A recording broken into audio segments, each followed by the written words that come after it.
آپ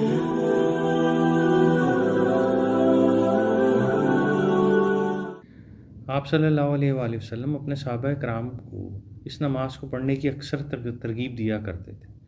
اس لیے اگر آپ کو کوئی مسئلہ ہے، کسی پریشانی، دکھ یا تکلیف میں مبتلا ہیں، جیسے کہ نوکری کا مسئلہ ہے، کوئی بیمار ہے، یا کسی کے رشتے کا مسئلہ ہے، یا رزق کی تنگی کا مسئلہ درپیش ہے، گھر میں بے برکتی ہے، تو آپ صلاۃ حاجت پڑھیں اور پھر اللہ کے حضور اپنی اس پریشانی کے حل کے لیے دعا کیجیے، تو اللہ پاک اپنی رحمت کے صدقے آپ کی اس پریشانی کو ضرور دور فرمائے گا۔ دوستو، اب آپ کو اس نماز کے پڑھنے کا طریقہ بتاتے ہیں کہ اس کا وقت کیا ہونا چاہیے۔ اس کا جواب یہ ہے کہ یہ نماز کسی بھی وقت پڑھی جا سکتی سوائے مکروہ اوقات کے۔ مکروہ اوقات یہ ہیں، نمبر 1 پہ ہے صبح صادق سے لے کر طلوع آفتاب اور طلوع آفتاب کے بعد 20 منٹ تک، اور نمبر 2 ہے زوال کا وقت، یعنی وہ وقت جب سورج بالکل سر پر ہوتا ہے، اس وقت بھی یہ نماز نہیں پڑھی جاتی، اور نمبر 3 پر ہے عصر کے فرض ادا کرنے سے لے کر غروب آفتاب کے وقت تک۔ یہ وہ اوقات ہیں جب آپ نفل نماز نہیں پڑھ سکتے، تو یہ بھی ایک نفل عبادت ہے، اور مکروہ اوقات میں آپ نماز حاجت نہیں پڑھ سکتے۔ ان اوقات کے علاوہ آپ جب چاہیں نماز حاجت پڑھ سکتے ہیں۔ اب آپ کو اس کو نماز کو پڑھنے کا طریقہ بتاتے ہیں، اچھی طرح سمجھ لیجئے۔ صلاۃ الحاجات کے لیے آپ نے 2 رکعت نماز نفل ادا کرنی ہے، اور ان کو ادا کرنے کا طریقہ بالکل آسان ہے۔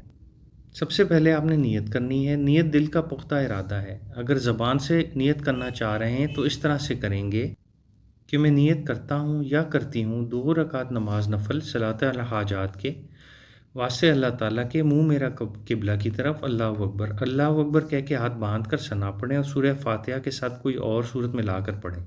یاد رکھیں، صلاۃ الحاجات پڑھنے کے لیے کسی خاص سورت کی شرط نہیں ہے، اور باقی نوافل کی طرح نماز حاجت پڑھی جاتی ہے، اور بالکل نارمل طریقے کے ساتھ اپنے نفل ادا کریں۔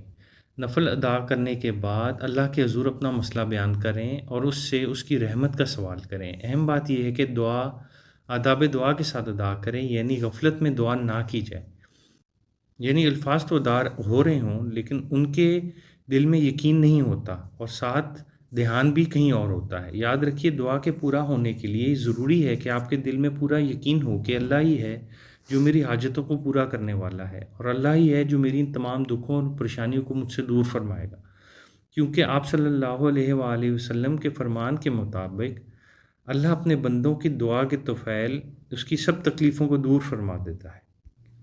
سب سے پہلے درود پاک پڑھیں، پھر اللہ کی حمد و ثنا بیان کریں، یعنی سورہ فاتحہ پڑھیں اور اپنا مسئلہ بیان کریں، اس یقین کے ساتھ کہ اللہ نے ہی آپ کا مسئلہ حل کرنا ہے، اور اس کے بعد پھر درود شریف پڑھ کر اپنی دعا مکمل کر دیجیے۔